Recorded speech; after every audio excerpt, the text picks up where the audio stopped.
وعليكم السلام ورحمة الله. بسم الله الرحمن الرحيم. الحمد لله رب العالمين. أشهد أن لا إله إلا الله. أشهد أن محمدا عبده ورسوله. My dear brothers and sisters, we are absolutely delighted to have our governor here with us tonight to break the iftar with us tonight, and really to hear from some of our other leaders today. But also we're really excited to hear about from the governor himself about a lot of things that are going on in our state. It's a historic time in our state, a lot of things that are happening, and we asked him to maybe address us a little bit on just some of the developments so we'll know what's happening, particularly for us here in North Minneapolis. The state in general, but North Minneapolis in particular, a lot of the issues that we do, that we work to serve, and the things that are going on here, and all of the disparities and things that we all very well documented that we're trying to work against and try to support. We're asking that maybe address us on that a little bit. So, but before we begin, as traditional, we wanted to start with a recitation from the Quran, and ask Imam Makram El-Amin to come to recite the Quran for us. أعوذ بالله من الشيطان الرجيم. بسم الله الرحمن الرحيم. الحمد لله رب العالمين. الرحمن الرحيم. مالك يوم الدين. إياك نعبد وإياك نستعين. اهدنا الصراط المستقيم. صراط الذين أنعمت عليهم غير المغضوب عليهم ولا الضالين.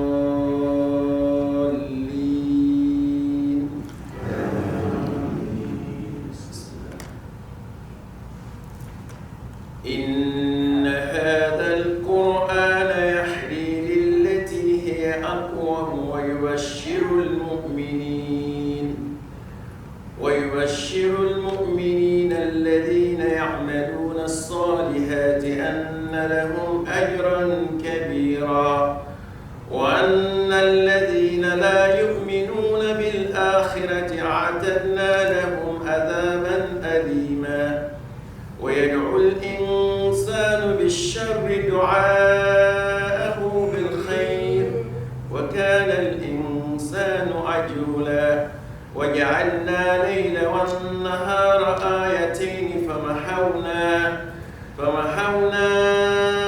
آية الليل وجعلنا آية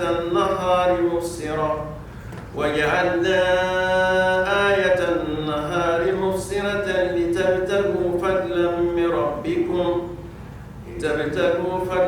من ربكم ولتعلمون عدد السنين والحساب وكل شيء فصلناه تفصيلا. صدق الله العظيم.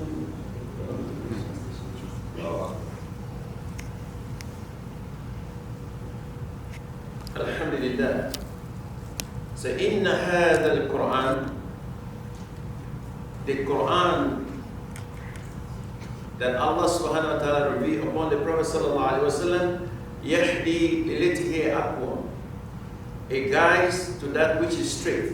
Everything in the world, social justice reform, everything, leadership, everything, economic issues, it guides to that which is straight. وَيُبَشِّرُ الْمُؤْمِنِينَ, the second responsibility given to the Quran is to give glad tidings to believers, those who believe in Allah and worship Him.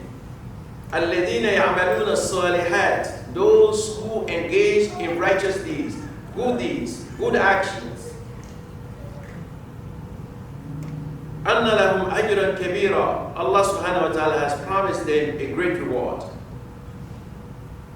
وَأَنَّ الَّذِينَ لَا يُؤْمِنُونَ بِالْآخِرَةِ, but for those who do not believe in the hereafter, أَعْتَدْنَا لَهُمْ عَذَابًا أَلِيمًا, Allah subhanahu wa ta'ala says we have prepared for them chastising punishment. وَيَدْعُو الْإِنسَانُ بِالشَّرِّ دُعَاءُهُ بِالْخَيْرِ, the time they hymn with the supplications that are good for us, but we choose to swap that with something evil. Always man is asking go to do something evil either to his friend, to his neighbor, and this, that we hasten to do that. And what is good for Allah subhanahu wa ta'ala is to be able to supplicate to Him to do what is good for us. وَكَانَ الْإِنسَانُ عَجُولًا. But human beings, we are made to hasten things. وَجَعَلْنَا لَيْلَ وَنَهَارَ آيَتَيْنِ. I have made the night and day as two signs for you, mankind. فَمَحَوْنَا آيَةَ اللَّيْلِ وَجَعَلْنَا آيَةَ النَّهَارِ مُبْصِرًا. We have made the sign of the night obscure, and then also the day clearly for you to see. Why? لِتَبْتَغُوا فَضْلًا مِنْ رَبِّكُمْ. So you have the opportunity to seek from the bounties of Allah subhanahu wa ta'ala. And وَلْتَعْلَمُوا عَدَدَ السِّنِينَ وَالْحِسَابِ. It also places you in position to be able to count day and night, and they know the number of years. وَكُلَّ شَيْءٍ فَصَلْنَاهُ تَفْصِيلًا. Allah subhanahu wa ta'ala said, we have made everything clear in His book, the Quran. Sadaqallahu al-Azim. It's chapter 17, verse 9 to 12.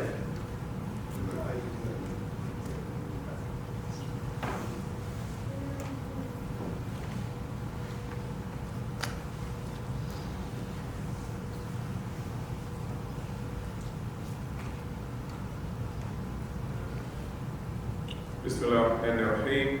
With Allah's name, the merciful benefactor, the merciful redeemer, to Governor Walz, to all of our guests. We want to share with you that you are in an historic place in our community. Not just for the community of Al-Islam, but for the African American community in the city of Minneapolis as well. This location, in 1969, was the first full-fledged sit-down restaurant owned by African Americans in the city of Minneapolis. It was called Skip's Barbecue. After Skip passed away, it went through a number of different hands and different owners, and by the mid-1980s, it was vacant and boarded up. Around that time, and I'm going to talk about him anyway, but he was one of the principal people for making this happen here. Imam Makram's father, the late Imam Makram El-Amin, who actually brought the correct Islam and implemented it here from the Nation of Islam to the transition to the correct Islam a few years earlier, started what was called the Islamic Center of North Minneapolis. On parallel track, I had the honor of starting a similar effort called Masjid An-Nur. And we wanted to see a mosque established here in North Minneapolis. So we knew that in order to do that, you first have to clean up the neighborhood, because there's no sense having a mosque surrounded by crime and corruption. And so a group of us, including Imam El-Amin and myself and a few other brothers, and there was a young law student at the University of Minnesota who was protesting against police brutality. We said, you need to be a part of this too. And these 8 brothers got together and started going after where the hotspots, the drug hotspots were, and eventually got them to move away. And so when we said we want to establish a mosque here, the community unanimously said yes. Unlike many places around the country that said we don't want Islam, they said, oh, Islam is a great thing. If you get rid of the drug dealers, we want you. And so in 1993, we started that effort to acquire this facility. In 1996, we had acquired it and we began the renovation work in order to make it into a masjid. In 1996, our current imam, Imam Makram, became the leader of the masjid here, and we stepped back, both myself and his father stepped back and let the next generation take it forward. And that's how we're here today, alhamdulillah. That means praise be to God. Thank you.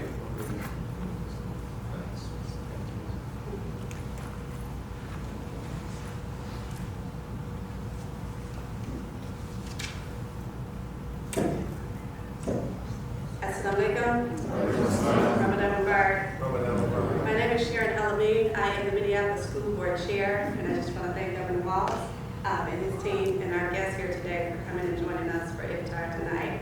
But I also do want to thank Governor Walz personally for the recent bill that you just passed, allowing all of our children to have free breakfast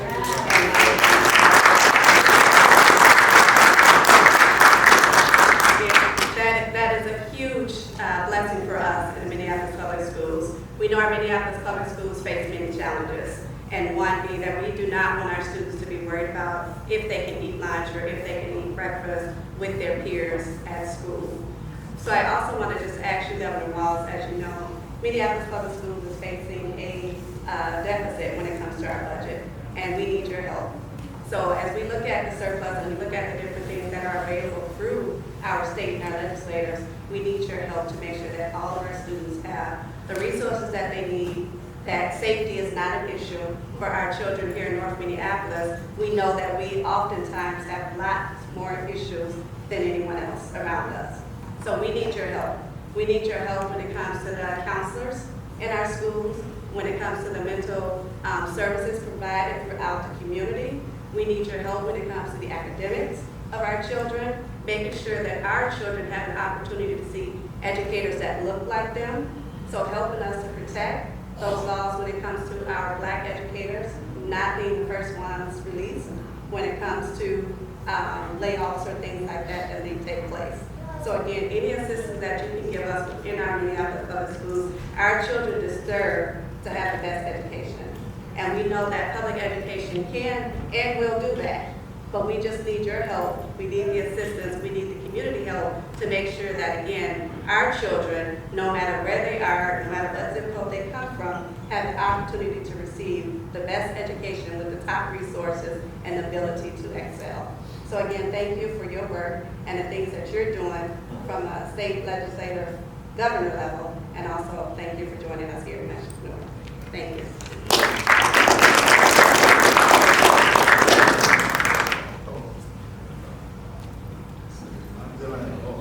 I mixed that one. I mixed it.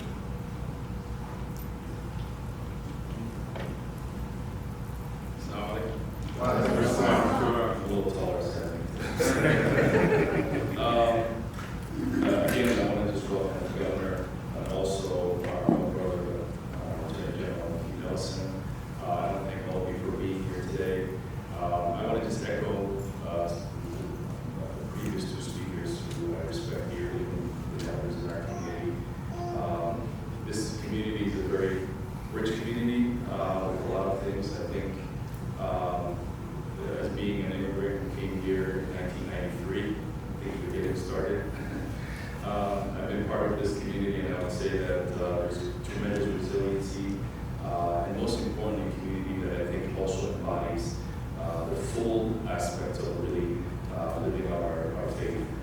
And we're proud of this mosque and this community and the work that they do every single day in perhaps one of the most vulnerable neighborhoods and communities in our state here in North Minneapolis.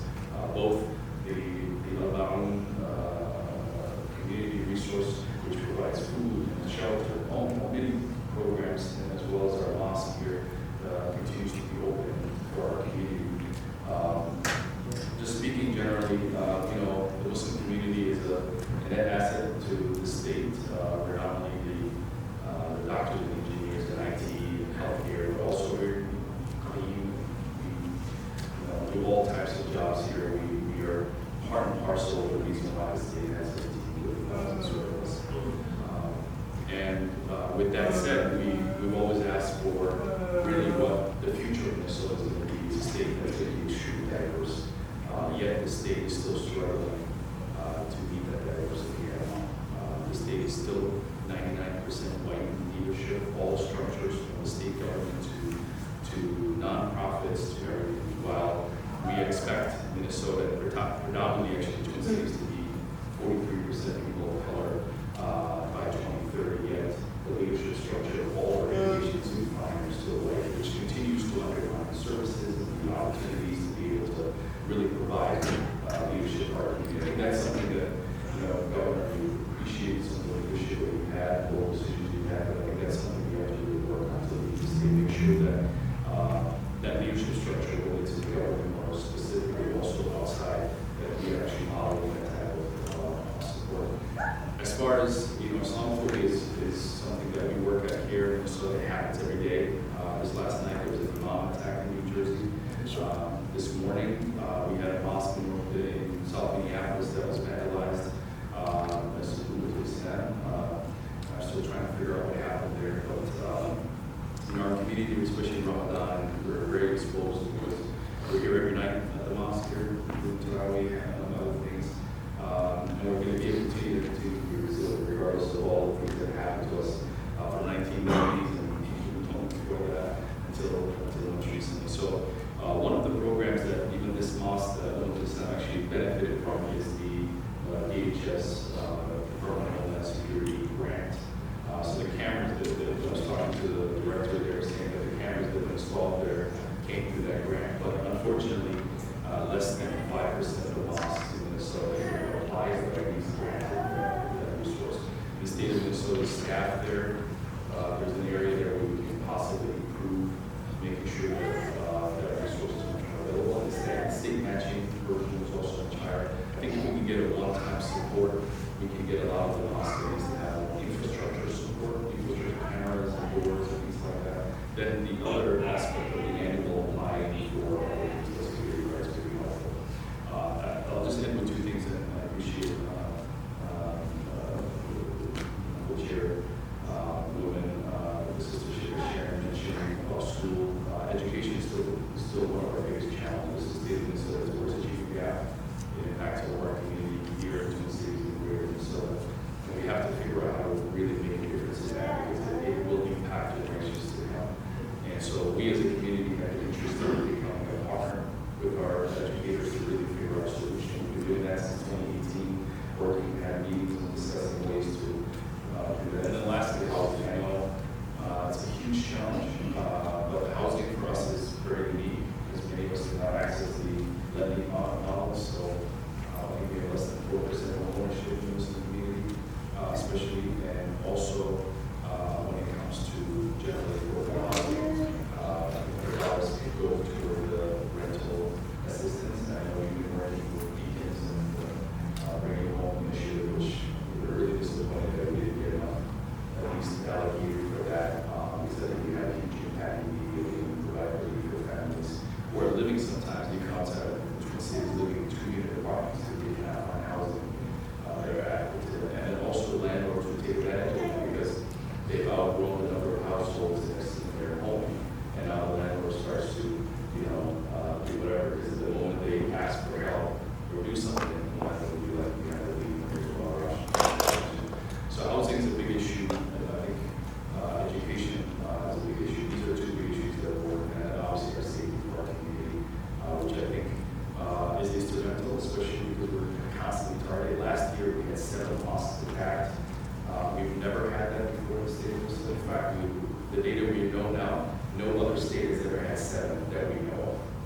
So, and the reason why we continue to get targeted, even though Minnesota is a very welcoming state, most people are not really show great hostility towards us, is because of the fact that there's more polarized we become in our nation, more vulnerable to attacks against our community, and also we hit the trifecta. We're people of color, we're Muslim, and that's even more scarier, unfortunately, in the age of Islamophobia. But we continue to be resilient and push back against that. And finally, I would say thank you for coming here tonight and honoring us with your visit and sharing with us your leadership has been instrumental for us in our state. I think we're really appreciative of what you and Lieutenant Governor have done in the last administration as well as this. We look forward to this administration. We're glad to have a governor that continue to speak up for our community, continue to say the right things, but also model that behavior. And we really appreciate that. So thank you so much. And to all of us as a community, the state is unique, but most importantly, I think for all of us is to continue to echo and model the true existence of who we are as Muslims. We're never willing to compromise our faith or religion for anything, knowing that we can continue to do that. I'm really glad that Minnesota, the Minneapolis, will be one of the first major cities to have their altar advantage. And many more initiatives, hopefully, that we will continue to do with the first Muslim Congressman. Someday, this video that's being recorded, someday from now on, people will be reading about us in books. Library after you, and governor across the streets after you. But all of that said is good. As long as we continue to stand up for justice and do the right things, I think we will continue to live the legacy that we all work hard. So thank you, Governor. Thank you for being with me.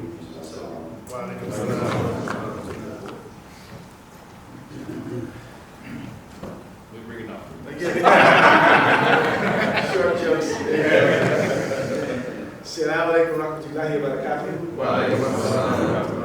And for all of our friends who aren't familiar with that, that just means, welcome. We're so glad that you're here, so honored that you're here. I want to make two different kind of comments. One is, I want you all to know how important it is that our governor's here.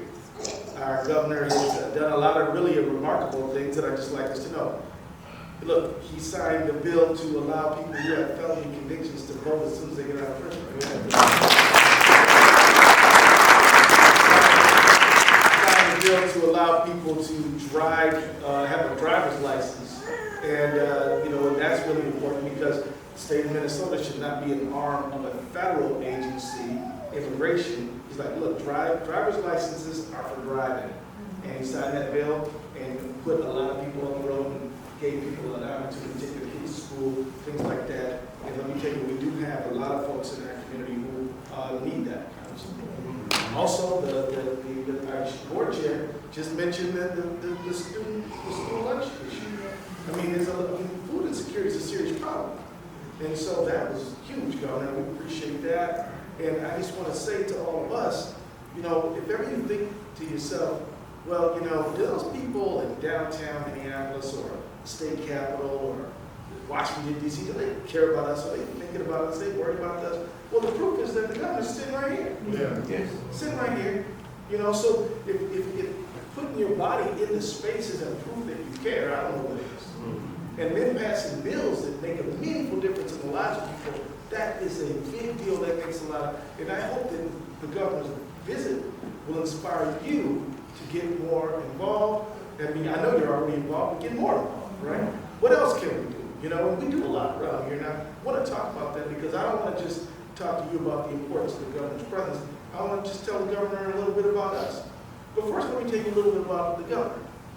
You should know that he is the highest ranking member, enlisted member to ever go to Congress. You understand what I mean? So he's a sergeant major.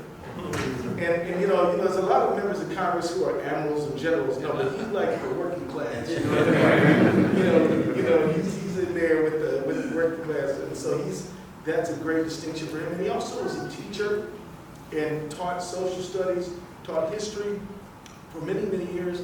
He's Madam Chair, he's an education governor, and cares about education, knows about education. Cares about teachers, cares about students. He also is a coach.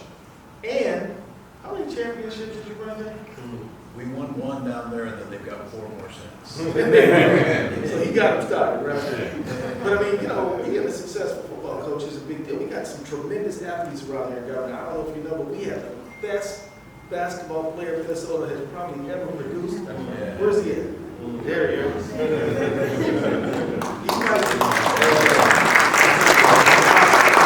might be the shortest Elamine. He's the best basketball player. But I just want to say, but also, Brother Ali, the great rapper, this is the mosque he's from, right? And so this masjid, this little masjid produces people doing all kinds of amazing things all the time. Congressman too. Yeah. And Attorney General. Oh, that guy. Let's not skip over that Yeah. But like some people do things that are high profile, sometimes people do things that are not high profile, but they're very important. They're very important. They're doing things like keeping their families together. They're doing very critical things, and we're proud of all of them. And I just want you all to know that it is very important that we're here, and I hope that you will use the governor's visit as an inspiration to figure out how can we do more with El Mahon. Governor, what that means is neighborly needs. That's the Arabic word means neighborly needs, founded by our leader, Imam El-Amin, who said, look, we live in a neighborhood where the average income probably is very low compared to the rest of the state. And how can we stand on this beautiful carpet in this lovely building when our neighbors right across the street are struggling for meals? So we set up, you can come here anytime and get food, get the help you need, get sustenance, and there's a lot of important things that happen in this community. And this mosque is a beacon of healthy, clean, wholesome living. And I hope everybody's super proud of it. Some people in this masjid are born here in the United States. 14 generations. That's my story. Other people came here last week. So we're immigrants and native born. Some of us, by the way, when we started as an African-American master, as Imam Ramadan said, but this is now a very multicultural. I mean, we just said how many folks from different countries in Africa, we cover the whole place. I mean, we got Imam Duke from Liberia, Jelani is from Somalia and Kenya. Ethiopia, okay, sorry. Well, see, that's the third one. That's the third one, right? And we got Sudan, all that whole continent, and then United Nations, and that's just Africa. We can go to Asia. We got them from Pakistan, India, Bangladesh, China. We got them everywhere. We got Latin America. We have a lot of Muslims who are from Europe, Albania. Different parts of Europe, and a lot of people who converted to Islam who didn't know anything about it until they learned it here. So, I mean, this is an incredibly important place, and I just want you to know that, and I want you to know how special it is that the governor here, and I want the governor to know how special it is for him to be here. Both, and so both are important. And I just want to say that we are a community that has to worry about bombings. Well, this is something we share with the Jewish community, where we have to worry about these security issues. Yeah. And so we do these things and we do them together. And so I just wanted to say to you all in this, and I'll wrap it up here. When I first met Tim Walz, he was a teacher in Mankato. He tried to bring his students to just hear. I think it was Governor Bush was running for president. And then they demanded that he kind of spill out a bunch of stuff and swear oaths of allegiance. And it's like, that ain't democracy, So he decided, never mind, maybe I'll run for Congress. It had been a Republican seat, and if he asked somebody reasonable, are you going to be able to win? They probably would have told him, no, you're not going to win. It's a Republican seat. Well, he didn't take that. He just ran and he won. And he won again and again and again, and some pretty tight races. He kept winning until he decided to run for governor. One of the first things that he and I did together is when we went to Montgomery, Alabama on March 7th with John Lewis to commemorate the anniversary of the Bloody Sunday. And I was really impressed with him and his wife Gwen, talking about all these great civil rights places where people really lay their lives on the line so that other people could have a greater level of freedom. He understood that issue, he understood it, he got it, and shared it, and he listened, and I just really impressed how he handled himself, went back to Congress, told them how important it was, and all along the way, in Congress was a voice for greater Minnesota, for more rural communities, and also the importance of uniting the city, the suburb, and the rural areas. So I was going to voice for that. When he says one Minnesota, he means it, right? One Minnesota. You might find him at the Chamber of Commerce meeting, or you might find him on the corner talking to some students. He's one of those folks who feels comfortable with the kings and the regular folks and everybody in between. The governor's a special guy. I hope you know that. And it's great that he is here. So I'm just going to have my seat, but I'm just going to tell you, I'm really proud of this masjid. This is where I go. If I'm anywhere close to North Minneapolis on Friday, I'm here. I might be stuck over in St. Paul, then I go to that place up on University Avenue. But otherwise, if I'm around my neighborhood, I'm here. My kids grew up in this masjid. This is a great place, and we're honored. We're really blessed by God to be here in this month of Ramadan when we think about the solidarity we must have with the poor, when we think about what it's like to make it without, and when we think about how blessed we all are to have the things that we have in our life, it's really a pleasure and an honor and a blessing to have you here. Welcome to our masjid.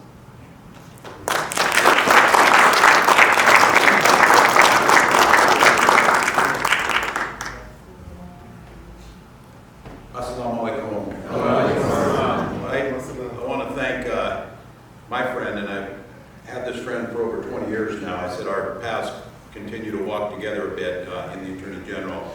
grateful for that. We shared a lot of time in Congress, a lot of frustrations, but a lot of good things. The Affordable Care Act is really we were able to do. Imam, thank you for the invitation to come to this space, and thank you for telling the story of it. I think we know we have to tell our stories. Our children especially need to hear us tell our stories. And that story needs to be told from everybody's perspective. It needs to be the good and the bad. We're having some type of debate in schools where we can only teach our history from one perspective. We know where that leads, and that does not lead to the right place. And so I appreciate that story. I also think it's important, you can feel it in this space. We're still writing that story. And you heard Jaylani talk about it, give you some facts that are true, that should simply be unacceptable to every single Minnesota. It is unacceptable that we have gaps. It's unacceptable on ownership. It's unacceptable on leadership positions. And for a few years, it was just okay if you kind of acknowledged that. People patted you on the back and said, boy, that was really brave you said those things. Those days have kind of passed. And the expectations are, what are we going to do about it? What are the results we're going to see? And when I hear Madam Chair speak about education, well, sometimes hear people tell me, it's not about the money. Well, sometimes it is about the money. And it's where's the money being invested? And which communities are being invested? And someone needs to acknowledge, and I think that's what you're hearing from the board chair, that historic inequities require us to make historic investments in the places where there were inequities. Meaning, if it had been underfunded, if we see, when I see what's going to be the best aquatic facility and best center for kids to come to in Minnesota, it's going to be in North Minneapolis. Well, as it should be, after years of not making the investments. That should be the expectations that your children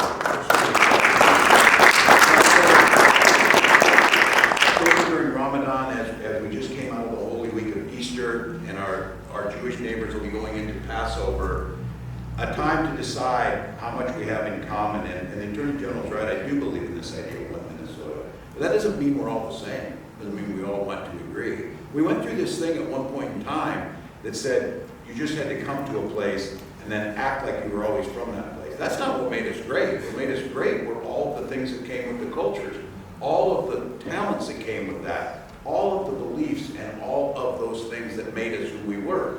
And when we saw that openness, that's where we were able to make the progress we have. And so I appreciate all the kind words. We have done good things.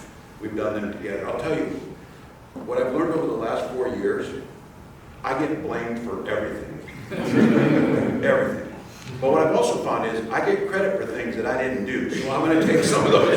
Thank you. But I think all of you know is anything worth doing is done by community. Everything worth doing has many mothers and fathers that made it happen. And my hope is what you're feeling, and I think for many of us, we've been around this long enough to hear the lip service and see the results go lower, and then we're into the same thing. I hope you're seeing some fundamental changes. We came right out of the chute and lifted up those caregivers' pay to finally a point where they could have a floor to start at $20 an hour in healthcare. That's important on an individual basis, but it's symbolic. We need to get away from it. And again, as we talk about our budget, the idea that there's this false scarcity thing we need to get away from. And we need to talk about budgets always, always, always. They are fiscal documents and they're moral documents. If we are not putting money into programs that grow teachers of color and keeping them, we don't truly care about teachers of color. Right. And my wife was an educator, and my children are at public school now, St. Paul Central. My wife always says, we will measure the things we truly value.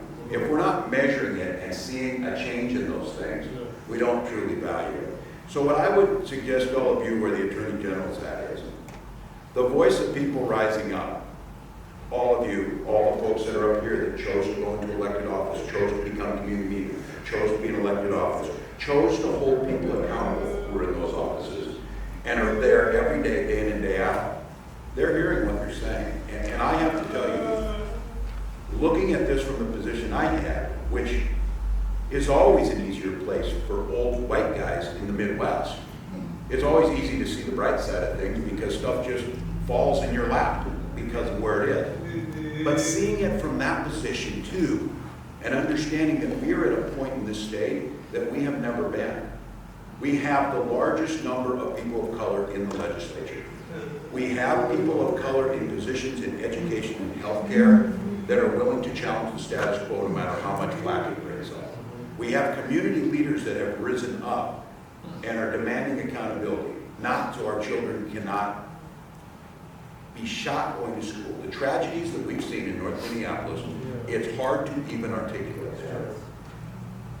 But there's folks saying, if not now, when? And I would say over these next 5 weeks of the legislative session, we should have a fierce sense of urgency that things can change, from historic funding to education, to moves around housing that lets us address culturally appropriate lending opportunities and culturally appropriate housing, to make the case of that. We have over $1.5 billion going into housing, but the community's going to ask how much of that's going to end up in our community, how much that's going to end up where people are at. And as we target where this goes, and I keep hearing people, send us this money back, we do need to send the money back. We're going to have the most aggressive child tax credit in the nation to get money back into people's hands. When you craft this legislation, you got to hear the community saying this. We're going to do it in something that only the federal government did during COVID.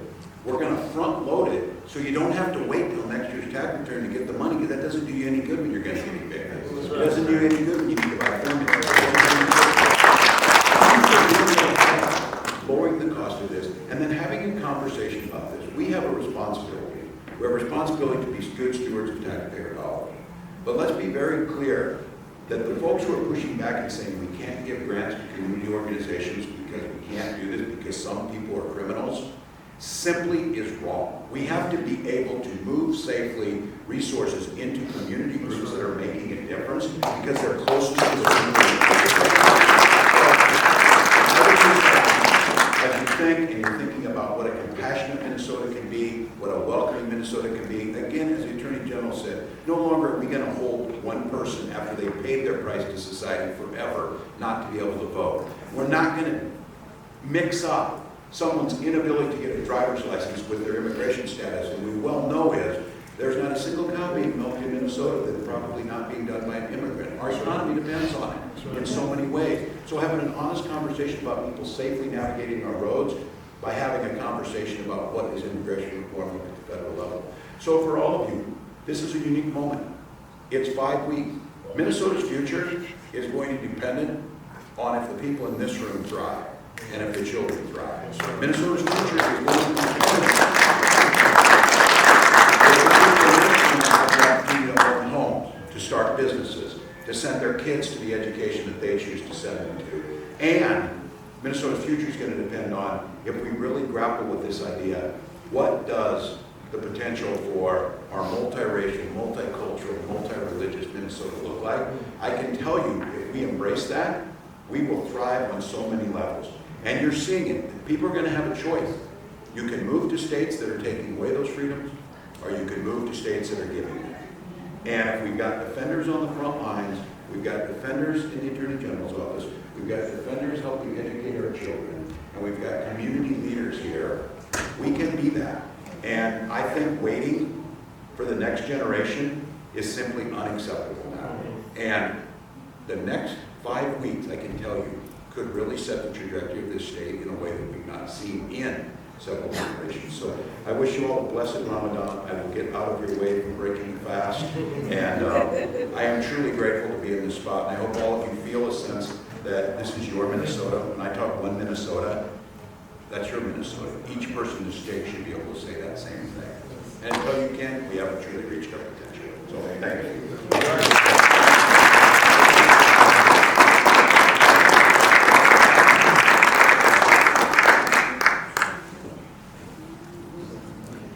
Governor Walz, we want to thank you for coming. Attorney General Elison, thank you for your comments as well. We are truly grateful and blessed as a Muslim community. We've seen a lot of challenges, but also a lot of victories, over our course of times. And one of the things, that I wanted to really lift up, this is the blessed month of Ramadan. This is the month that we spend in fasting. This is the month we spend in reflection. This is the month we spend in for transformation. This is a month that we spend for atonement and asking for forgiveness. This is the month that we spend trying to bind our relationships together and trying to mend those things that have been broken apart. You know, we're looking really to be the best versions of ourselves during this blessed month of Ramadan. So all the things that we've heard here, all the things that have been said here are really pushing us to be that best self, the best that we can possibly be. So we're really grateful for that. A couple things that I really wanted to lift up too was one of the things that I really wanted to call out for both the Governor Walz and for Attorney General Elison for their leadership. Their leadership was key and pivotal in bringing home our brother Imam Makram.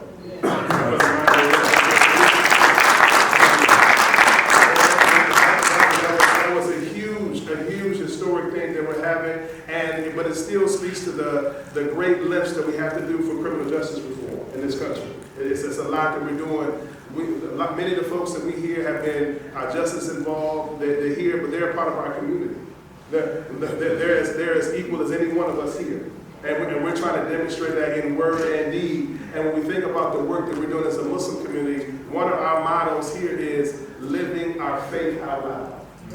We want to live our faith out loud. We don't want to just, hear a sermon. We want to see a sermon too, right? So this Masjid An-Nur gave birth to El-Ma'un.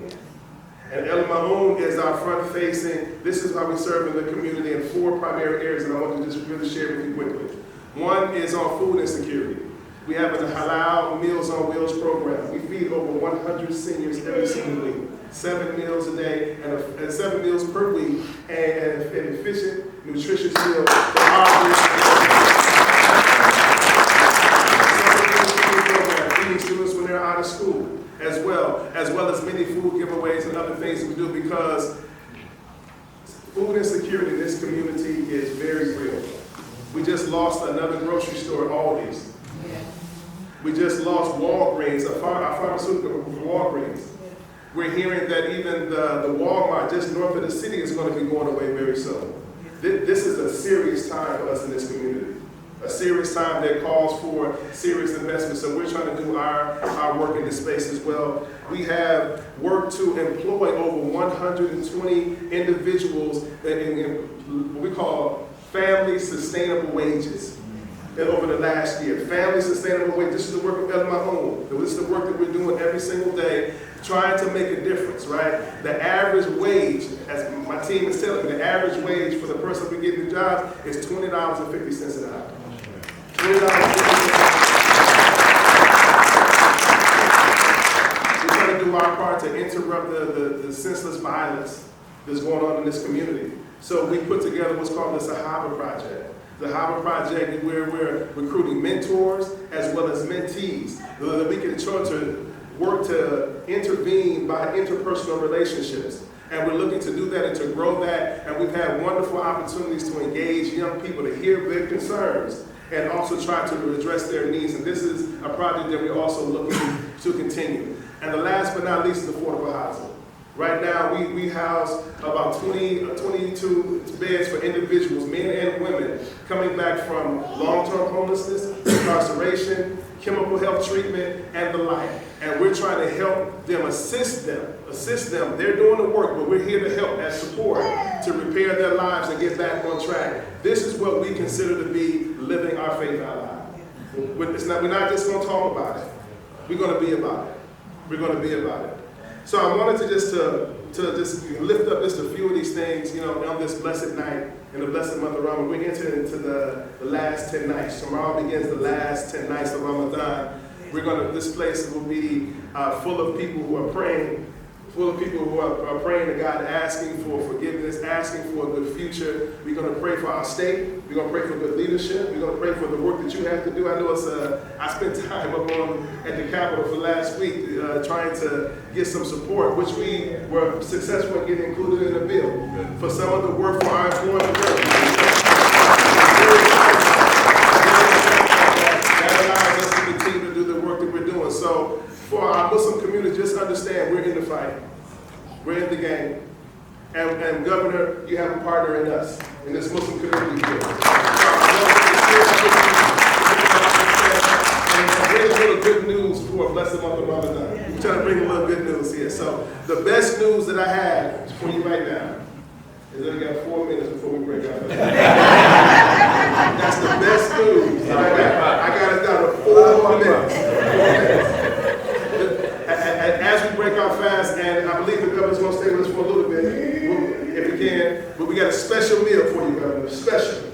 It's called spaghetti. You might not have heard of it. You may never seen it, but I'm telling you, got spaghetti for you. It's going to be all right. It's going to be all right. But this is also a time before that we break our fast on a serious note.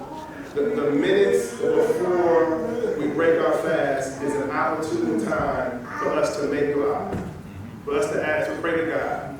And our dua today is, as we say, رَبَّنَا لَا تُزِغْ قُلُوبَنَا بَعْدَ إِذْ هَدَيْتَنَا وَهَبْ لَنَا مِن لَّدُنكَ رَحْمَةً إِنَّكَ أَنتَ الْوَهَّابُ.